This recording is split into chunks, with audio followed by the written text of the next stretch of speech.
Esta noche en su emisión de Impacto BTV Estelar, analistas cuestionan posiciones diplomáticas del gobierno de Xiomara Castro. Al final, la política de Honduras no es una política parcializada. Debido a la masiva migración de menores, se ha reducido en un 30% matrícula escolar. Ha disminuido en relación al año pasado y yo también lo puedo percibir en mi centro educativo. Y elevan alertas por ingreso del gusano barrenador a Honduras. Sector ganadero que puede incluso llegar a perder su ganado y es lo que queremos evitar. Bienvenidos a Impacto BTV Estelar, el poder de la noticia.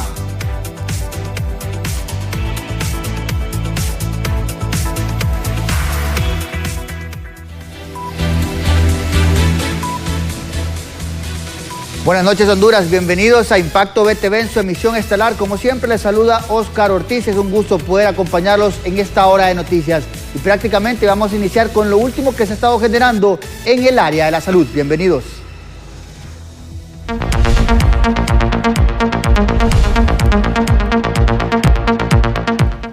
Y mediante una auditoría a lo interno y externo es el primer paso que dará la Secretaría de Salud al anunciar que la administración del Hospital Escuela nuevamente pasará a ser dirigida otra vez por este organismo gubernamental. ¿Qué detalles ha dado hoy la ministra de Salud, Carla Paredes? Estos son los detalles.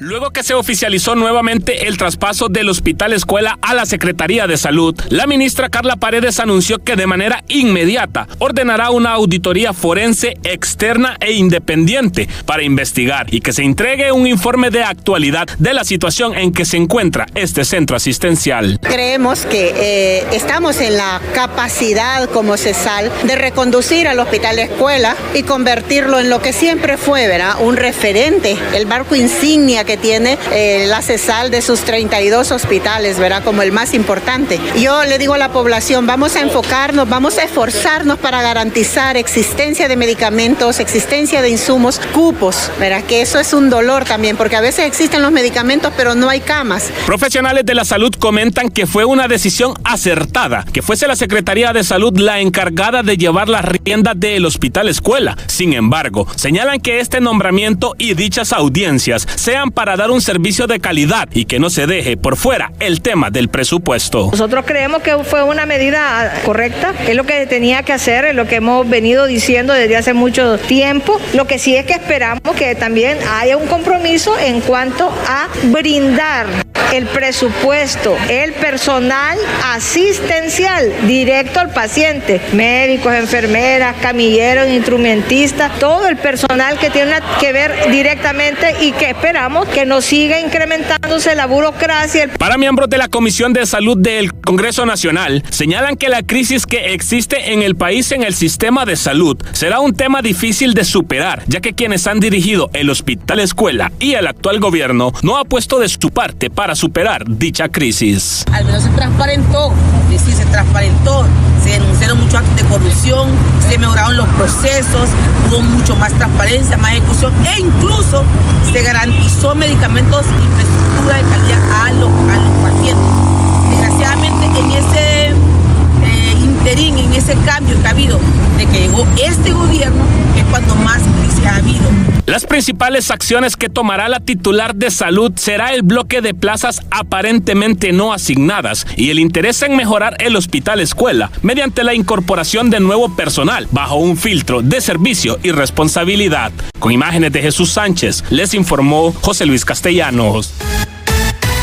Y es que el tema del Hospital Escuela siempre ha sido una tarea pendiente de los últimos gobiernos en turno, tanto nacionalistas como ahora Partido Libertad de Refundación. Sin duda alguna, la población sigue esperando una transformación en el sistema educativo, empezando por el principal centro asistencial del país. Estamos hablando, lógicamente, del Hospital Escuela. Y siempre en estos temas de salud hay preocupación en la región metropolitana de la zona norte, porque se están reportando más de 300 casos de varicela, por lo cual hacen un llamado a los padres de familia en vacunar a sus hijos menores de 15 meses para evitar repercusiones en su salud. Para los primeros ya 4 meses casi 4 meses de este año, entonces tenemos más de 300 casos ya documentados y esto pues nos dice la importancia que tiene lo que es la aplicación de la vacuna para prevenir esta enfermedad y las complicaciones que esta podría traer a los niños menores de 12 años. Con el lema, las vacunas salvan vidas, dan protección, la vacuna es completamente gratis, igual que todas las demás de 30 vacunas que tiene a disposición la Secretaría de Salud para toda la población hondureña, completamente gratis. Requisito para estas edades de 15 meses de edad es que se haya aplicado la primera dosis de la vacuna contra el SARS. En otros temas y ante la postura que ha adoptado el gobierno de Honduras en relación a lo que está sucediendo entre Irán e Israel, hay mucha tela que cortar, aseguran analistas. Unos califican la postura del gobierno de la presidenta Xiomara Castro como incorrecta, otros correcta. Sin embargo, son posturas que en las últimas semanas se han venido analizando, no solo en este tema, sino también en lo que será mañana la cumbre de la CELAC, que fue cancelada el viernes anterior por la presidenta Xiomara Castro. Mañana tienen reunión y es otro de los temas pendientes en la agenda diplomática, pero según algunos analistas se debe verificar o analizar bien cuál es el mensaje que se quiere dar como gobierno de Honduras. Nuevamente, la presidenta Xiomara Castro se encuentra en el ojo del huracán tras ser cuestionada por su pronunciamiento ante el conflicto bélico suscitado entre Israel e Irán, donde el embajador de Israel en Honduras, Eldad Golan, externó su inconformidad sobre la postura del tuit emitido por Castro, a lo que analistas aseguran no es la primera vez que la mandataria Castro es exhortada por sus declaraciones. Ha sido una incomodidad por parte del embajador Golan. Ha contestado el tuit, evidentemente molesto. Pues yo espero también que a través de la diplomacia, a través de nuestro embajador Enrique Reina y de la propia presidenta Xiomara se puedan solventar todas estas inquietudes, todos estos impases. El tema diplomático internacional es muy complejo, máxime para este año la presidenta, en efecto, todos los focos están sobre ella. Vemos de la complejidad de situaciones como esta. Quisieran las partes o las naciones que les diéramos en uno u otro lado la razón a ambos bandos. Yo puntualmente sí quiero decir que sí sabemos que han habido críticas en ese sentido. Yo pienso que lo importante en este caso es escuchar muchas voces, pero pues al final tratar de imponer una opinión que vaya consecuente con las líneas de este gobierno. Por su parte, el vicecanciller de la República, Gerardo Torres, expresó que las palabras dichas por la presidenta Castro están apegadas a la política exterior y son dichas desde una postura neutra sin ningún tipo de sesgos. Al final, la política de Honduras no es una política parcializada. No se puede ver solamente una agresión sin ver otra agresión o una provocación sin ver otra provocación. En ese sentido, lo que la presidenta, más que darle la razón a un lado o al otro, lo que llama es a la cordura, emite sus opiniones en base a sus criterios, más allá de si puedan ser incómodos para algunas personas, porque al final ella considera que es desde decir la verdad donde se posicionan y se marca la política exterior del país. Los conflictos bélicos, conforme pasan los años, tienden a repercutir sobre las naciones. Es por ello que cada uno de los gobernantes emiten sus cuestionamientos arraigados a su política exterior. En cámara de Luis Sosa les informó Gabriela Plata. Asimismo, hay analistas que están asegurando que este conflicto bélico traerá consecuencias para el país en temas tanto energéticos como relacionados al combustible. Por esa razón, hacen un llamado a definir ciertas estrategias en caso de que se desarrolle un conflicto entre estas dos naciones que podría afectar no solo a Honduras, sino a la región centroamericana. En las últimas semanas, las tensiones entre Irán e Israel han generado preocupación a nivel mundial. Expertos advierten que estos conflictos podrían tener un impacto directo en los precios del combustible y la energía eléctrica. Esos déficits, lo único que hemos visto por esas consecuencias es el precio del petróleo sube. Al subir el precio del petróleo como materia prima de los carburantes, pues sencillamente en Estados Unidos principalmente suben los precios de los carburantes. Lo hemos visto el último mes, ha sido una inestabilidad grande donde primero comenzaron a subir las gasolinas y bajaba el diésel, ahora está subiendo el diésel de forma fuerte y está ligeramente bajando estos últimos 3 días la gasolina, lo cual creemos que va a revertirse también. Así es que esa tendencia alcista. Asimismo, Juan Carlos Rodríguez, presidente de Coalición Patriótica de Solidaridad, destacó que el impacto no se limitará solo a los precios del combustible, sino que también se espera un aumento en los índices inflacionarios. En Europa y en Estados Unidos principalmente, que son los países de donde importamos la mayor parte de nuestros productos, no solamente suben los precios de los carburantes, sino que también suben los índices inflacionarios. Y recordemos que de ahí viene el asunto que nos ocurrió allá en el 2021 con lo de Rusia y Ucrania, que los precios se fueron para arriba precisamente por inflación y precios de petróleo. Por lo tanto, puede ser una afectación en nuestro país de 2 vías indirectas: el precio de los carburantes, que también afectaría lo que es la energía. Para países como Honduras, cuya economía está estrechamente ligada a los precios internacionales del petróleo, esta situación podría representar un desafío significativo. Mundial, como sucedió, por ejemplo, cuando se declaró la guerra entre Rusia y Ucrania, por supuesto, impactan economías chiquitas como la nuestra, en el sentido de que se trastocan fletes, horarios, viajes, programaciones, etcétera. Entonces esto de alguna manera, además también que lo que se exporta y lo que se importa evidentemente termina afectado. A nosotros particularmente donde más nos influye, como no somos un país productor ni tenemos refinería, entonces en el tema del petróleo refinado o el combustible como tal, siempre termina habiendo un vaivén de precios. El aumento de ataques a Israel provoca repercusiones en Honduras, ya que los hondureños se verán afectados ante los altos costos de los combustibles y la energía eléctrica. En cámara de Walter Pérez, les informó Berenice Amaya. Sobre esta información queremos resaltar también que en cada situación o conflicto bélico entre países, por lo general Centroamérica, así como otros países o naciones aliadas, se ven perjudicados debido al tema de las refinerías y la generación de algún tipo de energía según el procedimiento que se tenga establecido en cada país o los contratos energéticos que se han venido desarrollando, como en este caso sucede en la región centroamericana, y no podemos olvidar a Honduras. En otros temas y ligado precisamente a la falta de condiciones sociales o las garantías sociales, sabe que más del 30% se ha reducido la matrícula escolar en la zona norte, y uno de los principales problemas sigue siendo la migración irregular. Escuelas de San Pedro Sula registran una reducción en la matrícula escolar. Docentes detallan que factores como la pobreza es obligando a menores a migrar forzosamente o ejercer labores a temprana edad, abandonando las aulas de clases. Por lo menos eso es lo que me han logrado decir muchos de los directores de aquí de la zona norte, que sienten que la matrícula en sus centros educativos ha disminuido en relación al año pasado. Y yo también lo puedo percibir en mi centro educativo, no se alcanzan todavía esos números. Hay bastantes niños de todos los grados, de sexto, séptimo, octavo y noveno, que estudian en los centros educativos, pero también trabajan. Expertos en materia de migración revelan que de cada 10 menores, 6 ya están pensando en migrar, situación que repercute en su rendimiento académico.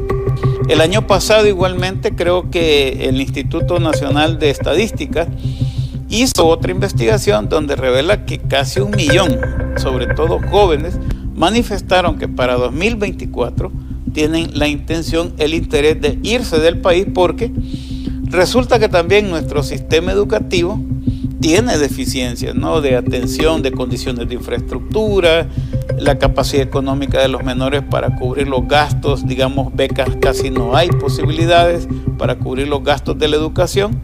Entonces hay muchos factores que se conjugan, además de la desintegración familiar, la violencia, ¿verdad?, por ejemplo, que inciden en el bajo rendimiento escolar y en la intención de emigrar de estos menores. Según datos de la CENAF, más de 2.000 menores de edad han sido retornados a Honduras durante el 2024, en donde más de 400 niños ejercieron solos la ruta migratoria.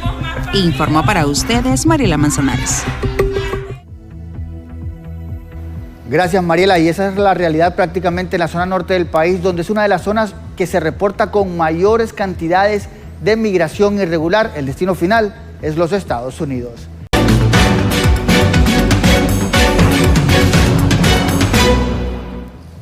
Continuamos, y la Asociación para una Sociedad Más Justa señala que Honduras necesita de una mayor inversión, esto para erradicar la pobreza y tener un crecimiento económico de acorde a las necesidades de país.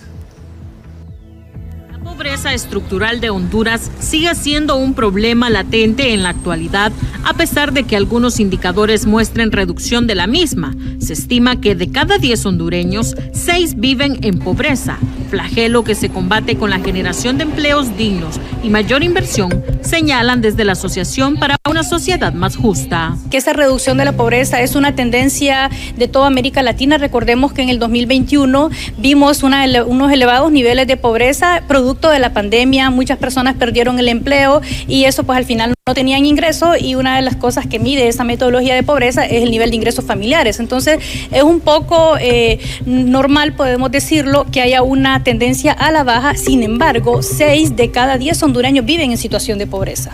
Primero, pues iniciar con mejorar el clima de inversión, crear todas las condiciones habilitantes en temas de infraestructura vial, mejorar la calidad de los servicios públicos, simplificar procesos, y esas son condiciones habilitantes que ayudarían al país a promover y a tener mayores niveles de inversión, generar mayor empleo y por ende pues mejorar los ingresos de la familia. En el horizonte cercano se avisora un nuevo trancazo al bolsillo que podría empobrecer aún más a los hondureños, ya que especialistas aseguran que la energía se va a encarecer producto del ingreso de plantas térmicas a base de diésel. Definitivamente que sí, más pobreza, reduce las oportunidades para los hondureños que no tienen energía eléctrica en este momento, reduce también la competitividad. Estamos probablemente como el país más caro en energía eléctrica, si no el segundo, el primero. Estamos compitiendo, y a nivel de industria y comercio hay que recordar que ese subsidio de energía gratis, un 10% se le cobra adicional a la factura que ya pagan las empresas para poder recaudar una parte de esa bolsa para poder otorgar ese subsidio, que está bien ayudar a las familias, pero tiene que salir los recursos del Estado a través de la propia rentabilidad del ENE. La ENE está perdiendo más de $1 millón diariamente en este momento. Solo en el 2023 fueron más de 22 mil millones de lempiras por las pérdidas técnicas y no técnicas, y se tiene que resolver ese problema, no estar cobrándole más, digamos, a los hondureños, al empresariado, a las MIPYMES que no tienen la capacidad, y eso termina repercutiendo también en la economía nacional y en la generación de empleos. Finalmente, los niveles de ejecución presupuestaria del año pasado en diversas secretarías no fueron los idóneos según la organización civil, lo que también retrasa el desarrollo de Honduras. Con imágenes de Rigoberto Escobar, les informó Cintia López. Y rutas alternativas es lo que están buscando migrantes luego de que el gobernador de Texas impusiera medidas más estrictas contra la migración irregular. Ahora, las ciudades de Tucson en Arizona y San Diego en California están recibiendo un mayor flujo migratorio. Paula Díaz, periodista de La Voz de América, con el reporte. Activistas fronterizos denuncian que debido al poco acceso y las largas esperas para solicitar las citas a través de la aplicación CBP One, los migrantes se ven obligados a cruzar la frontera por áreas remotas y esperar a la patrulla fronteriza. No hay suficientes citas disponibles para las personas que lo están buscando. Entonces, a falta de acceso en los puertos de entrada y la desesperación de meses de espera en la frontera mexicana, entonces todas estas familias que están cruzando por lugares remotos se sientan allí a esperar a patrulla fronteriza. El Departamento de Seguridad Nacional aseguró que de 700 citas que adjudicaban cuando lanzaron la aplicación en enero del 2023, han casi doblado ese número, lo cual atribuyen a un buen proceso de modernización. Es importante reconocer que tenemos 1.400 cupos al día para considerar personas que vengan a los puertos de entrada. No quiere decir que todo el mundo esté garantizado a entrar. Eso es importante porque hay una expectativa de que quizás todo el mundo va a poder entrar, y la realidad es que las leyes migratorias de Estados Unidos tienen muchas limitaciones. El Departamento de Seguridad Nacional advirtió que cruzar ilegalmente la frontera, el no hacerlo por los puertos fronterizos, conlleva consecuencias que incluyen la deportación, cargos criminales y perder el derecho de venir a Estados Unidos por 5 años o más. Paula Díaz, Voz de América, Washington. En otras noticias, la defensa del expresidente hondureño Juan Orlando Hernández, declarado culpable de 3 cargos relacionados por narcotráfico y uso de armas, solicitó un plazo hasta el próximo 26 de abril para responder la negativa de la Fiscalía a la moción de repetir el juicio presentada, en este caso por el acusado. El gobierno presentó una respuesta de 54 páginas a la moción de 12 páginas del demandado, por lo que solicitamos, dice el documento, 2 semanas más para responder, según la carta del apoderado del expresidente Hernández, Renato Estabil, dirigida al juez de la Corte, como ya lo conocemos, el juez Kevin Castell.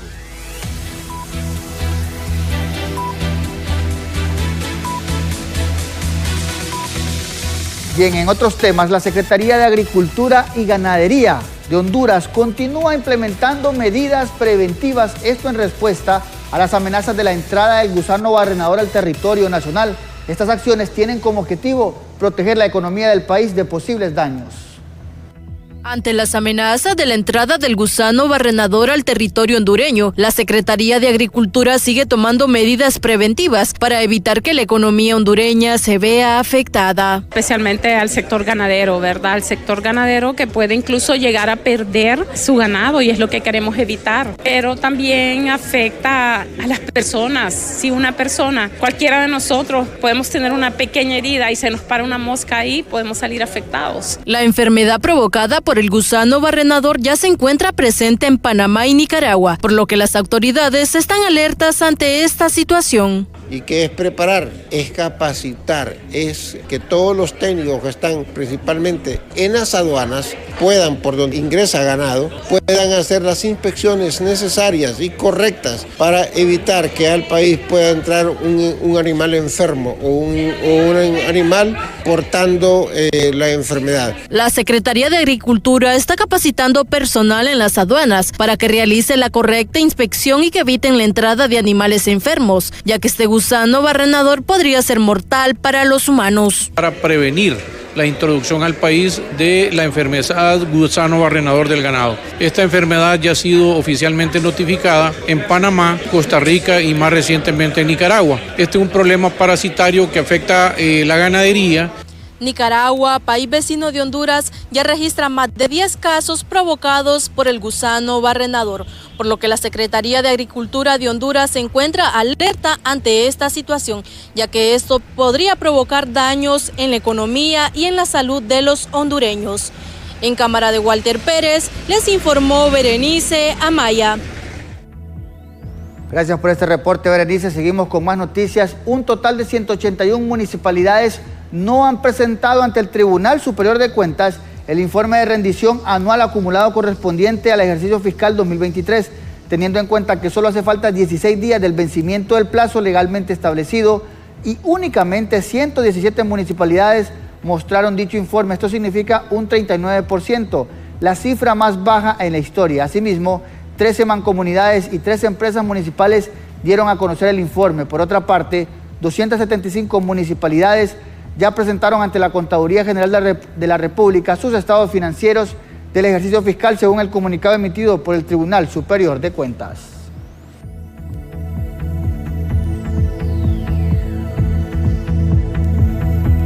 Al parecer, este tema todavía no aterriza entre el gobierno y los transportistas, ya que dirigentes del transporte han explicado que llevan alrededor de 5 meses a la espera del pago del bono compensatorio, ya que autoridades del Instituto Hondureño del Transporte Terrestre no han realizado el respectivo desembolso. Simplemente no sabemos qué está sucediendo en el Instituto Hondureño de Transporte Terrestre. Ya sobre 5 meses de atraso del pago del bono compensatorio de la tarifa a 4 ciudades, a Tegucigalpa, San Pedro Sula, La Ceiba y Choluteca. Lamentablemente el instituto solo nos ha entregado la planilla de diciembre y enero. Los demás meses ni las planillas tenemos. Hacemos este llamado al comisionado Barahona que nos entreguen las planillas y que se nos haga efectivo el pago. No sabemos por qué atraso, si hay un decreto legislativo que... Y asimismo, el Consejo Hondureño de la Empresa Privada sigue proponiendo cambios a la nueva ley de hidrocarburos. Esto con el objetivo de regular los precios de los combustibles, que semana a semana y a pesar de cierto subsidio emitido por el gobierno, se sigue reportando un alza considerable si estamos contabilizando las últimas 3 semanas. Es la que nosotros hemos llamado siempre como la ley de comercialización de los hidrocarburos o de los carburantes. Es una ley que tiene como objetivo ordenar el mercado de comercialización y determinar un marco legal en el cual toda esta actividad pueda llevarse a cabo de forma correcta, de forma honesta, de forma leal. Como costosa, así es calificada la democracia en Honduras, según algunos expertos en temas políticos o económicos, ya que aseguran que las pasadas elecciones generales dejó una deuda, escuchen muy bien, una deuda política de alrededor de 129 millones de lempiras. Costosa la democracia en Honduras y más en un país con alto nivel de necesidades. En las elecciones generales del 2021 se generó una deuda pública para 10 partidos políticos que participaron de más de 129 millones de lempiras. Y se premia a todos estos partidos políticos, principalmente los tradicionales, y la migración está en aumento, el desempleo está en aumento y la pobreza está en aumento. Se debería de enfocar este nivel millonario de deuda pública para atraer temas de inversión. Pese a que muchos han cuestionado la prematura propaganda política por parte de los próximos aspirantes a un cargo de elección popular, dirigentes políticos aseguran que es parte de una estrategia para consolidar la estructura de las bases y así asegurar su lugar en la próxima vuelta electoral. Se tarde o después de estos meses a hacer un proceso de estructuración y organización le va a ir mal, porque hay que presentar planillas en tiempo y forma, y si usted las quiere presentar en forma competitiva y responsable, tiene que empezar desde ahora. Eso implica también toda una estrategia político-electoral que primero va dirigida a los militantes, porque es al que hay que encantar para que vote por el precandidato, y también esta estrategia desde ahora tiene que quedar calzada para las elecciones generales, de forma tal que en la elección general todos y todas puedan sentir simpatía por esa candidatura.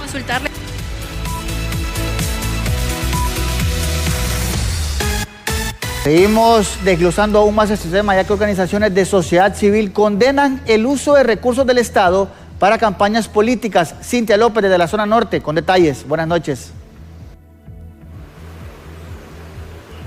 Gracias, compañeros en estudio. Precisamente para hablar acerca del tema me acompaña Carlos Hernández, director de la ASJ, con preguntarle cómo ve usted este ambiente político que se está gestando en el país previo a las elecciones del próximo periodo electoral. Bueno, primeramente lamentar que, como suele suceder de manera prematura, hemos comenzado una campaña política que nos quedan todavía 2 años para el próximo proceso electoral. Sin embargo, ya las 3 fuerzas políticas mayoritarias están en plena campaña. Hay un tema que nosotros queremos llamar la atención y es el uso de los recursos públicos para hacer política. Y recordarles y decirles, es corrupción cuando usa el carro asignado, la camioneta blindada, con el motorista, con el combustible, para visitar los barrios y colonias, no a realizar su trabajo, sino a hacer campaña política, como lo que estamos viendo durante la jornada de la noche, pero también los fines de semana. Animarles a que atiendan el llamado que hizo la señora presidenta. Ella decía, renuncien, pero ese llamado, y más bien yo aprovecho para decir, debería de extenderse a que se limiten a no usar recursos públicos. Este país tiene una multiplicidad de crisis y lo que se requiere es funcionarios públicos que estén concentrados en buscar mecanismos para dar respuesta al pueblo hondureño que está sufriendo, que necesita empleo, que necesita oportunidades, pero lamentablemente todos están ya pensando cómo acceder al poder. Así es que así lo vemos y esperamos que se pueda desarrollar una campaña de altura, que la democracia en Honduras pueda fortalecerse y que se logre tener órganos electorales independientes, que esa es una gran preocupación que tenemos por el comportamiento y la actitud que hemos visto en algunas personas que recientemente fueron nombrados. Precisamente, concejales electos han entrado en contiendas con algunos aspirantes a la presidencia. ¿Cuál debería ser el llamado para ellos? Bueno, primero es impresentable cuando un consejero de un órgano electoral que no está para responder a una corriente de un partido, sino más bien tiene una función importante porque en sus manos está la conducción del sistema democrático quizás más importante de una nación, y cuando asume esas posiciones es lamentable. Yo quiero creer que de repente es producto de la inexperiencia, de la inmadurez a veces que la edad nos hace hacer y actuar de alguna forma, y que no hay otros criterios, porque ya eso le pone algo de legítimo, un sello que no es positivo para fortalecer esta democracia que necesitamos, que sea fuerte y que se logre ir a un proceso electoral donde pueda haber garantías de transparencia y que se respete la voluntad del soberano. Muchísimas gracias a don Carlos Hernández, director de la Asociación para una Sociedad Más Justa. Escuchaba sus valoraciones en torno al ambiente político que se vive en el país. Lo que puedo informar desde San Pedro Sula. Vuelvo con ustedes al set principal.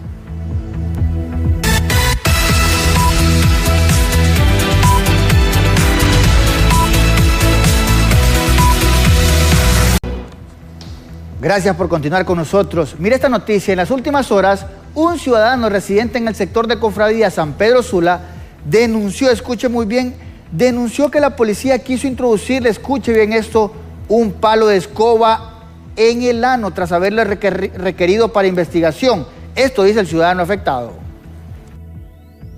A mí me agarraron ayer, me agarraron a mí, y me agarraron, pues, ya era tardecito, como las 10 de la noche, estaba debido a la mototaxi, pues, y ellos me agarraron, me trajeron, me decían de que yo era aquí, que era allá, y me torturaron, pues, y hasta viera todo lo que me hicieron, pues, ante los ojos de Dios, que está ahí un Diosito del cielo que está, pues, me montaron a la patrulla, me trajeron a la posta, me torturaron en la posta, y hasta un palo, me metieron un palo en la escoba y en vivo el condón, y me lo querían meter en el culo, que me decían que me iban a hacer, en vivo, pues, que eso es ilícito, pues, que se están pagando sobre la autoridad, pues. Ante esta seria denuncia, las autoridades policiales aseguran que se realizará la investigación correspondiente a los agentes involucrados tras la denuncia del supuesto afectado. Hay que comprobar que hubo algún abuso, se va a tomar las medidas, ya sea por la parte disciplinaria, pero también a ellos se les hizo ver que están en todo su derecho de formalizar cualquier tipo de denuncia con el ente correspondiente. Ya puede ser con el Ministerio Público o con la Dirección de Asuntos Disciplinarios Policiales. Como les dije a ellos, si no tenemos una prueba fehaciente de que sucedió un hecho, si se limitaron a mero especulación, ¿verdad? Al momento de alguna situación, tomémoslo como esa mera especulación, pero si el momento de que surgió o se cometió un ilícito, como por decir una violación. En otro tipo de noticias insólitas y lo que le veníamos anunciando, una ciudadana de origen costarricense identificada como Ania Cervantes, de 36 años, fue encontrada por la Unidad Nacional Antisecuestros de la Dirección Policial de Investigaciones, esto en Comayagua, después de fingir su propio secuestro. En el momento que se encontraba descansando en una cama junto a un joven hondureño con quien supuestamente, según el informe policial, mantiene una relación sentimental. La costarricense se había comunicado con su esposo en ese país asegurando estar secuestrada en Honduras y exigiendo un rescate de 40,000 lempiras y $2,000 para ser liberada, según relató ahora su ex esposo.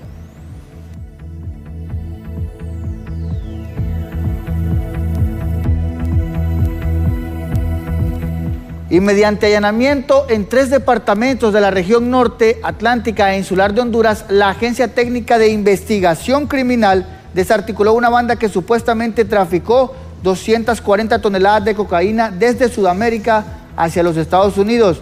En este operativo, 6 personas fueron detenidas y hay un señalado como cabecilla de la organización negó los cargos.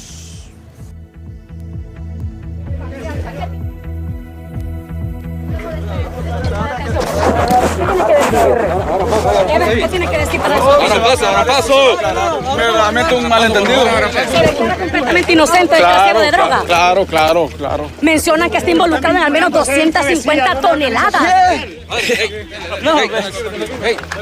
¿Ha visto usted alguna vez algo de esta droga lo que le están ligándolo? Nada. Bueno, hemos escuchado las declaraciones en este momento.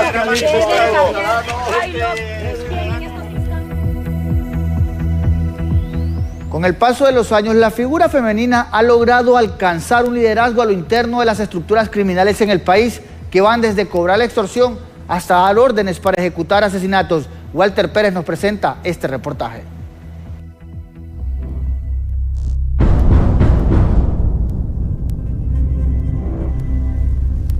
Cada día sorprende más a la sociedad hondureña como muchas mujeres han sido absorbidas por el crimen organizado a tal grado que se han convertido en sicarias sin escrúpulos. Bien, recuerde que en ocasiones ustedes han sido testigos a través de videos que trascienden en redes sociales de cómo individuos a bordo de motocicletas, trasladándose tanto un hombre como una mujer, ejecutan o cometen hechos delictivos y violentos en diferentes partes del país. Esto muestra cómo ha ido mutando el comportamiento criminal dentro de estas estructuras. Según un informe, más del 20% de las estructuras criminales que operan en el país están conformadas por la figura femenina, que al pasar de los años han logrado un rango importante en lo interno de la organización criminal, que va desde cobrar la extorsión hasta dar órdenes para asesinar. Las utilizan como mulas, como sicarias menores de edad, o sea, son reclutadas desde niñas y las mandan a cometer muertes también por cuestiones de droga, y es ahí donde vemos que muchas son capturadas como menores de edad infractoras. A la fuerza las han obligado a ser hasta sicarias y a repeler la intencionalidad de las fuerzas del orden. Las medidas de reestructuración de las organizaciones delincuenciales, detalla la Dipanco, se debe a que muchos barrios y colonias de alta incidencia criminal quedaron acéfalos, con la pérdida de líderes importantes de maras y pandillas que comandaban los sitios, por lo que requieren posicionar nuevos integrantes sin distinción de sexo y edad para no perder control de la zona. Ya las estructuras criminales están requiriendo mucho de la participación activa de las féminas en actividades delictivas, en tanto al caer preso la figura masculina que representaba autoridad en X barrio o colonia, pues queda asumiendo el liderazgo dentro de estas estructuras criminales su pareja sentimental. En este caso, pues la mujer ha alcanzado este rol protagónico que genera una alerta bastante fuerte entre la misma autoridad y la sociedad hondureña. La figura femenina en dicha actividad criminal inicia, según las autoridades, desde los 13 años en adelante. En el caso de la criminalidad, el machismo se intensifica aún más. ¿A qué me refiero? Que muchos hombres están vinculando a sus parejas para que realicen actividades criminales viéndolas como objetos desechables. O sea, que si pierde la vida su pareja en una distribución de drogas o en una pelea de territorio, no lo ven como problema. De acuerdo a cifras recopiladas por las autoridades de la Dipanco, de enero a la fecha han sido capturadas a nivel nacional alrededor de 150 féminas, dejando entrever un aumento alarmante.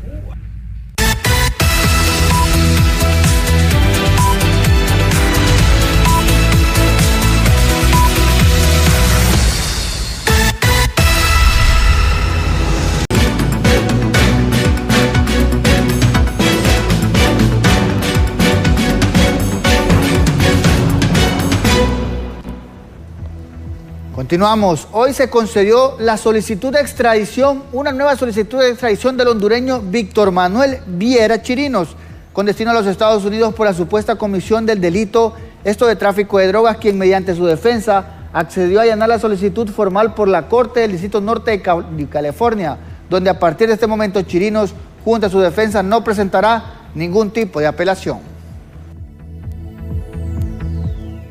Extradición en la causa instruida para el ciudadano hondureño Víctor Manuel Viera Chirinos. Se iba a desarrollar esta segunda audiencia, que es una audiencia de presentación y evacuación de medios de prueba. Sin embargo, la defensa técnica del encausado indicó al juez que conoce el proceso que su representado se estaría allanando a la solicitud de extradición, por lo cual el juez de primera instancia ha determinado conceder esa solicitud. Viera Chirinos es solicitado por la Corte del Distrito Norte de California por delitos relacionados al tráfico de drogas. Los delitos serían conspiración para distribuir y poseer con la intención de distribuir 100 gramos o más de una mezcla o sustancia que contiene una cantidad detectable de heroína, 50 gramos o más de una sustancia que contiene una cantidad detectable de metanfetamina, sus sales e isómeros, 28 gramos o más de una mezcla o sustancia que contiene una cantidad detectable de cocaína y 500 gramos o más de una sustancia que contiene una cantidad detectable de cocaína, sus sales e isómeros, esto en violación al Código 21 del Código Penal de Estados Unidos. En otros sucesos, un fuerte incendio se registró, esto en el sector del Pedregalito, en Comayagüela, donde una vivienda fue consumida en su tercer nivel producto de las llamas. una vivienda de 3 niveles, en la que el tercer nivel es de construcción de madera y tomó fuego. Por la lejanía de los hidrantes fue necesario traer 6 vehículos contra incendio, aproximadamente 30 bomberos que laboraron aquí para lograr dejar todo completamente extinguido y dar las recomendaciones a las personas y a los demás que viven aquí en las viviendas. Ya están los investigadores en la zona, ya están levantando el peritaje, ya están levantando las pesquisas y ellos estarán...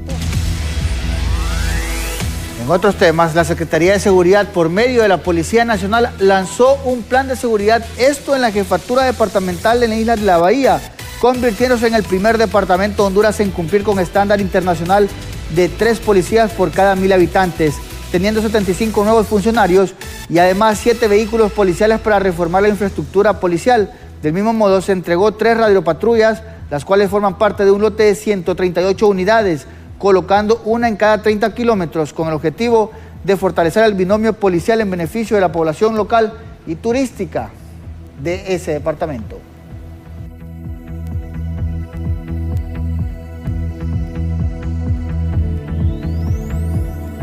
Asimismo, elementos policiales ejecutaron la captura de al menos 21 personas durante las últimas 48 horas en la zona norte por comisión de varios delitos, según reportan las autoridades. Una ardua labor, dejando como resultado lo que son 21 personas detenidas por la comisión de diferentes ilícitos. Fueron 6 personas más detenidas por lo que es el delito de tráfico ilícito de drogas, 2 por porte ilegal de arma de fuego, una persona requerida por el delito de robo de vehículo, 3 por robo con violencia, una persona detenida por tráfico ilegal de personas, una persona requerida por usurpación, 2 por violencia doméstica. Se recuperaron un total de 2 vehículos con reporte de robo y se remitieron 2 personas por lo que es el delito. Y el expresidente de los Estados Unidos, Donald Trump, ha sido noticia hoy al llegar a la Corte Federal en Nueva York. Hoy la invitación es que mañana me acompañe en punto de las 7 a las 8 de la noche en lo que ha sido un largo recorrido de 2 años aquí en Grupo BTV. Soy Oscar Ortiz, buenas noches.